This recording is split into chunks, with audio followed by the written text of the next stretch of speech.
Computer science videos here today to show you guys in tutorial 16 how to check if you have been shadow banned or not on Instagram using a computer.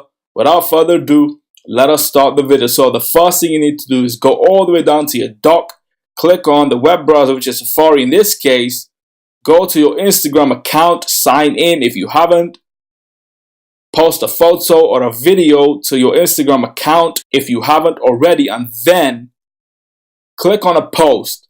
Make sure you have a tag that not everybody is using, because if everybody is using the same tag, you will not be able to see your photo.